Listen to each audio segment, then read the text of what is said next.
Everything is a manifestation of the mental conversations which go on in us without our being aware of them. But as civilized beings, we must become aware of them and act with a purpose. A man's mental conversations attracts his life. As long as there is no change in his inner talking, the personal history of the man remains the same. To attempt to change the world before we change our inner talking is the struggle against the very nature of things.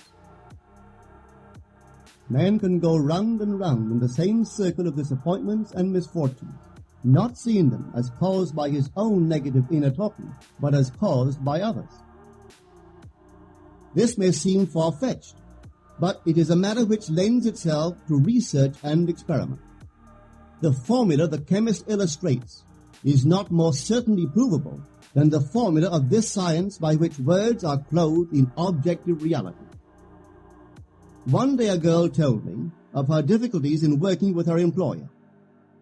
She was convinced that he unjustly criticized and rejected her very best efforts. Upon hearing her story, I explained that if she thought him unfair, it was a sure sign that she herself was in need of a new conversation piece. There was no doubt that she was mentally arguing with her employer, for others only echo that which we whispered to them in secret. She confessed that she argued with him mentally all day long. When she realized what she had been doing, she agreed to change her inner conversations with her employer. She imagined that he had congratulated her on her fine work, and that she, in turn, had thanked him for his praise and kindness. To her great delight, she soon discovered that her own attitude was the cause of all that befell her. The behavior of her employer reversed itself.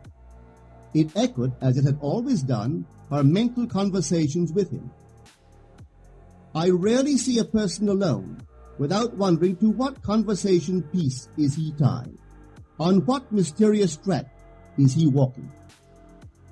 We must begin to take life consciously, for the solution of all problems lies just in this. The second man, the Lord from heaven in all of us, is trying to become self-conscious in the body, that he may be about his Father's business. What are his labors? To imitate his Father, to become master of the Word, master of his inner talking, that he may mold this world of ours into a likeness with the kingdom of love. The prophet said, "Be ye imitators of God as dear children." How would I imitate God? Well, we are told that God calls things that are not seen as though they were seen, and the unseen become seen. This is the way the girl called forth praise and kindness from her employer. She carried on an imaginary conversation with her employer from the premise that he had praised her work, and he did. Our inner conversations represent in various ways the world we live in. Our individual worlds are self-revelations of our own inner speech. We are told that every idle word that men shall speak, they shall give account thereof. For by their words they shall be justified, and by their words they shall be condemned.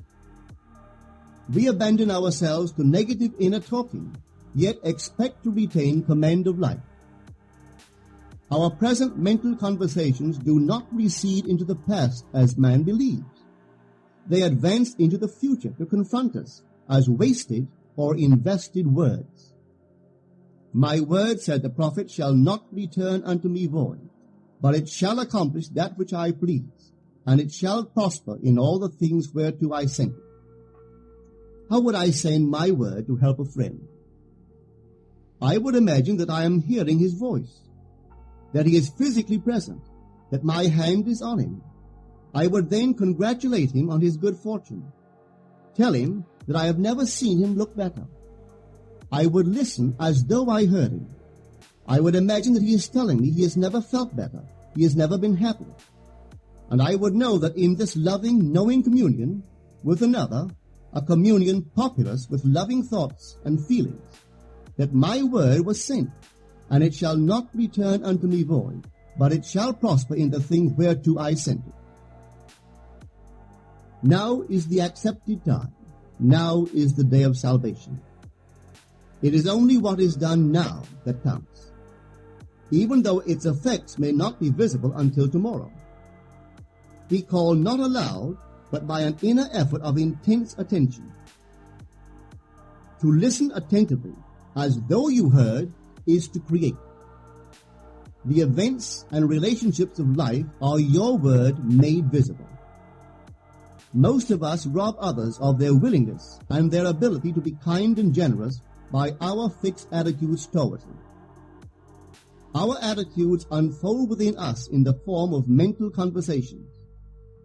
Inner talking from premises of fulfilled desire is the way to consciously create circumstances.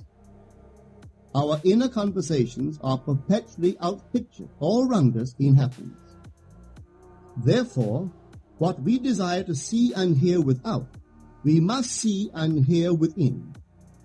For the whole manifested world goes to show us what use we have made of the word. If you practice this art of controlled inner speaking, you too will know what a thrill it is to be able to say, "And now I have told you before it come to pass, that when it is come to pass, ye might believe." You will be able to consciously use your imagination to transform and channel the immense creative energies of your inner speech from the mental, emotional level to the physical level. And I do not know what limits, if any, there are to such a process. What is your aim? Does your inner talking match it? It must, you know, if you would realize your aim, for as the prophet asked, can two walk together except they be agreed? And of course the answer is no, they cannot. The two who must agree are your inner conversation and the state desired. That is, what you desire to see and hear without, you must see and hear within. Every stage of man's progress is made by the conscious exercise of his imagination, matching his inner speech to his fulfilled desire. As we control our inner talking, matching it to our fulfilled desires, we can lay aside all other processes. Then we simply act by clear imagination and intention. We imagine the wish fulfilled and carry on mental conversations from that premise. The right inner speech is the speech that would be yours were you to realize your ideal. In other words, it is the speech of fulfilled desire. Now you will understand how wise the ancient was when he told us in the Hermetica. There are two gifts which God has bestowed upon man alone and on no other mortal creature. These two are mind and speech, and the gift of mind and speech is equivalent to that of immortality.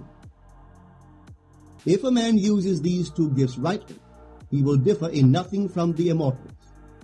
And when he quits his body, mind and speech will be his guides, and by them he will be brought into the troop of the gods and the souls that have attained to bliss.